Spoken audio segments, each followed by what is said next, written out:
Hi hello నమస్తే welcome back to our channel. ఏం చేస్తున్నారండి? ఈరోజు నేను చాలా టేస్టీగా మీగా మన రైస్తో పాయసం ఉంటుంది కదండి, పాయసం అని అంటాము. అదేంటంటే పాలు విరగకుండా చాలా సింపుల్గా టేస్టీగా అయితే ప్రిపేర్ చేశాను. ఇంకా ఆలస్యం ఎందుకు, వచ్చేసేయండి ప్రిపేర్ చేసుకుందాం.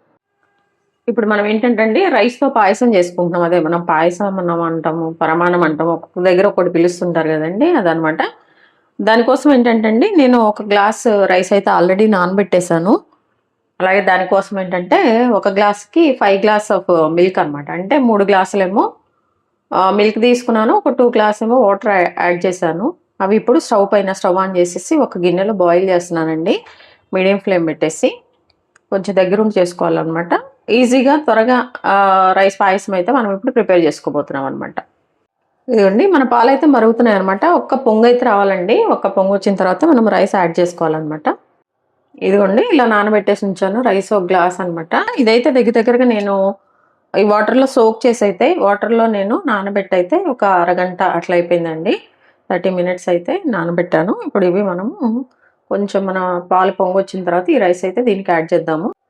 ఇదిగోండి పొంగొస్తున్నాయన్నమాట. పొంగుతున్నప్పుడు ఏంటంటే మనం ఫస్ట్ స్టవ్ అనేది సిమ్‌లో పెట్టేసుకోవాలి. సిమ్‌లో పెట్టేసుకున్న తర్వాత మనము ఇదిగోండి ఈ రైస్‌ని యాడ్ చేసుకోవాలన్నమాట. ఇదేంటంటే అండి పాలల్లో మంచిగా మనం రైస్‌ని కుక్ చేసుకోవాలి. కొంచెం మాడుతా ఉంటుంది కూడా, దగ్గరుండి మనం చక్కగా మిక్స్ చేసుకుంటూ చేసుకోవాలన్నమాట. కొంచెం పాలు ఎక్కువ ఉంటేనే ఈ రైస్ పాయసానికి బాగుంటుందండి. పాలు లేకుండా ఉట్టి బెల్లం వేసుకున్నాం అనుకోండి అంత టేస్ట్ ఉండదు. అందుకే చెప్తున్నాను, ఒక కప్పుకి 5 కప్ మిల్క్ అనమాట, వాటర్ యాడ్ చేసి. ఇట్లా ఈ మెజర్మెంట్స్తో మనం చేసుకుంటే కనుక మన పాయసం చాలా టేస్టీగా యమ్మీగా ఉంటుందండి. చూడండి ఈ రైస్ వేసాక ఏంటంటే ఇప్పుడు మనము చక్కగా హై ఫ్లేమ్లో పెట్టేసి కలుపుతూ ఉండాలండి. ఇంకా రైస్ ఎంత టైం కుక్ అవుతుందో తెలుసు కదా, అట్లా మనం కుక్ చేసుకోవాల్సిందనమాట, దగ్గరుండి మాడకుండా. దీనికి చక్కగా మన ముద్దపప్పు అయితే కాంబినేషన్ నెయ్యి వేసుకొని తింటే అదిరిపోతుంది అనమాట. ఇదిగోండి చూడండి వేసాం కదా, వేసాక ఒకసారి మనం గరిటెతో ఇలా కలుపుకుంటూ అండి మిడిల్లో చక్కగా దీన్ని అయితే మనము కుక్ చేసుకోవాలన్నమాట. ఈ రైస్ని చూడండి టైం పడుతుంది. ఇదిగోండి ఇట్లా మిడిల్లో కలుపుకుంటూ ఉండాలన్నమాట, లేకపోతే అడుగంటేస్తుంది. చూడండి ఇట్లా ఇదిగోండి మిడిల్లో ఇలా కలుపుతున్నాం కదా, చూడండి కొంచెము మంచిగా రైస్ అంతా కూడా కుక్ అవుతుంది కదా ఈ మిల్క్లో. ఇప్పుడు ఏంటంటే అండి ఇందులో కొంచెం మన కోకోనట్ ఉంటుంది కదా, పచ్చి కొబ్బరి వేసుకున్నా బాగుంటుంది.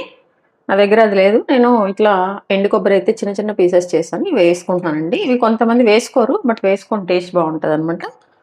ఇందులో మంచిగా ఇవి కూడా కుక్ అయిపోతే బాగుంటుంది అనమాట. ఇదిగోండి చక్కగా రైస్ ఉడికిపోయింది అనమాట, ఒకసారి చెక్ చేసుకోండి. ఇంకా మరీ మెత్తగా అయిపోతే బాగుండదు, మనకి పాయసం తిన్న ఫీల్ రాదండి. చూసారు కదా, ఇప్పుడు ఇందులో ఏంటంటే మనం స్టవ్ ఆఫ్ చేసుకోవాలి. స్టవ్ ఆఫ్ చేసుకొని నేనైతే ఈ ఒక్క గ్లాస్ కండి కొంచెం పాలు ఎక్కువ పోసుకున్నాం కాబట్టి ఒక 200 గ్రామ్స్ బెల్లం అయితే నేను యాడ్ చేస్తున్నాను అనమాట. అంటే ఈ బెల్లం కొంచెం అంత స్వీట్ ఏమి ఉండదు, దానికోసం అని చెప్పేసి మీకు ఎంత స్వీట్ కావాలో అంత మీకు తెలిసిపోతుంది కదండి, మీరైతే వేసుకోండి. ఇవ్వండి ఈ ఫైనల్లో ఇప్పుడు మాడుతూ ఉంటుంది అనమాట, కొంచెం జాగ్రత్తగా మనం దీన్ని మిక్స్ చేసుకోవాలి. ఇవ్వండి చక్కగా అయిపోయింది అనమాట. ఇప్పుడు ఏంటంటే స్టవ్ ఆఫ్ చేసేసి బెల్లం అయితే యాడ్ చేస్తున్నాను అనమాట. చూడండి ఇదిగోండి బెల్లం, చూసారా, ఇదంతా కూడా మనం మంచిగా మిక్స్ చేసుకోవాలండి. ఇప్పుడు ఈ హీట్కే మనం వేసుకున్న బెల్లం అంతా కూడా చిన్న చిన్నగా నేను చాకుతో అయితే దీన్ని ఇట్లా ప్రిపేర్ చేశాను అనమాట. అదంతా కరిగిపోతూ ఉంటుంది. వేసాక మనం ఒకసారి మంచిగా దీన్ని మిక్స్ చేసుకుంటూ ఉండాలి. స్టవ్ ఆఫ్ చేసి ఎందుకు వేసుకోమన్నానంటే అండి బెల్లము, లేదంటే మనము అట్లా వేసుకొని బెల్లాన్ని దీన్ని రెండు కలిపి కుక్ చేసుకుంటే కనుక కొంచెం పాలని విరిగిపోయినట్టు అట్లా అవుతుంది అనమాట. అట్లా కాకుండా మనకు పర్ఫెక్ట్గా రావాలంటే మన పాయసం విరగకుండా మనం స్టవ్ ఆఫ్ చేసుకొని బెల్లం యాడ్ చేసుకోవాలండి. ఇలా కలుపుకున్నాక మీరు ఒకసారి టేస్ట్ చూసుకోండి, బెల్లం సరిపోతే బెల్లాన్ని అయితే మీరు యాడ్ చేసుకోండి. పెట్టానండి. ఇప్పుడైతే మనం చక్కగా మనం డ్రై ఫ్రూట్స్, ఇంకా పాయసంలోకి కొంచెం జీడిపప్పు, అలాగే కిస్మిస్, చూడండి 2 ఎండు కొబ్బరి అనమాట, నేను ఇది కూడా వేస్తాను. ఇంకా మీరు ఏమేం కావాలంటే అవన్నీ కూడా వేసుకోవచ్చు అనమాట. వీటిని అయితే కొంచెం మన గీలో మంచిగా వేయించేసుకొని ఆ పాయసాన్ని కలిపేద్దామండి. అయిపోయినట్టే, చూసారు కదా, గీ కూడా మంచి మెల్ట్ అయిపోతుంది. ఇలా మనం ఇప్పుడే కదండి, కొంచెం ముందుగా కూడా మనం వేయించేసుకొని కూడా పక్కన పెట్టుకోవచ్చు. చూడండి చక్కగా మెల్ట్ అయిపోయింది. ఇలా కొంచెం జీడిపప్పు పలుకులండి, మీరు ఎన్ని వేసుకోవాలంటే అన్ని వేసేసుకోండి. అలాగే కొంచెం ఎండు కొబ్బరి, నేను ఎందుకో ప్రతి స్వీట్లో కొంచెం ఎండు కొబ్బరి, ఈ వీటితో పాటు కొంచెం డ్రైగా ఉండే డ్రై ఫ్రూట్స్తో పాటు అయితే ఎండు కొబ్బరి కూడా కొంచెం వేసుకుంటా అండి. నాకు ఎందుకు ఆ టేస్ట్ బాగుంటుంది అనమాట. మీకు నచ్చితే వేసుకోండి, లేకపోతే స్కిప్ చేసేయండి.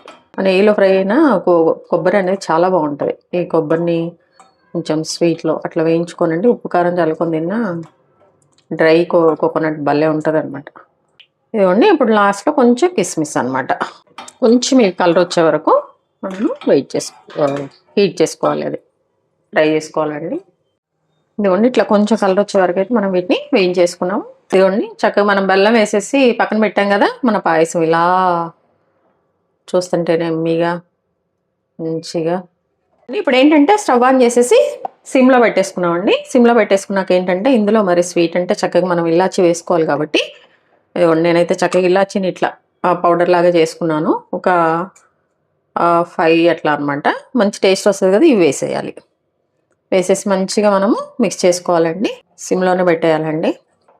ఇదంతా మంచి కలిపేసిన తర్వాత ఇప్పుడు మనం ముందుగా చక్కగా వేయించి పెట్టుకున్నాం కదా ఈ డ్రై ఫ్రూట్స్, ఇవి కూడా మనము వీటికి యాడ్ చేసేయాలన్నమాట. మంచి టేస్ట్ వచ్చి అంతే అండి, చాలా ఎమ్మీగా టేస్టీగా మన పాయసం అయితే రెడీ అయిపోయింది అనమాట. చూసారండి, రైస్తో పాయసం అనమాట. వంటరాని వాళ్ళు కూడా అమ్మో పాయసం చేస్తే ఈ పాలు ఇరిగిపోయి పాయసం అంతా పాడవుతుంది అనే టెన్షన్ లేకుండా చక్కగా మెజర్మెంట్స్తో చాలా చక్కగా ప్రిపేర్ చేస్తానండి. టేస్ట్ అయితే అదిరిపోయింది అనమాట. మీరు కూడా తప్పకుండా ట్రై చేయండి. ట్రై చేశాక ఎలా వచ్చిందో కమెంట్ బాక్స్లో తెలియచేయండి. అలాగే మీ విలువైన సమయానికి కేటాయించిన వీడియోస్ చూస్తున్నందుకు మీ అందరికీ నా ధన్యవాదాలండి. మీకు నచ్చినట్లయితే లైక్, షేర్, సబ్స్క్రైబ్. చూస్తున్నారు కానీ సబ్స్క్రైబ్ చేసుకోవట్లేదండి, ప్లీజ్ డూ సబ్స్క్రైబ్. హెల్దీగా కుకింగ్ చేసుకుందాం, మన ఆరోగ్యాన్ని మనం కాపాడుకుందాం. Thank you.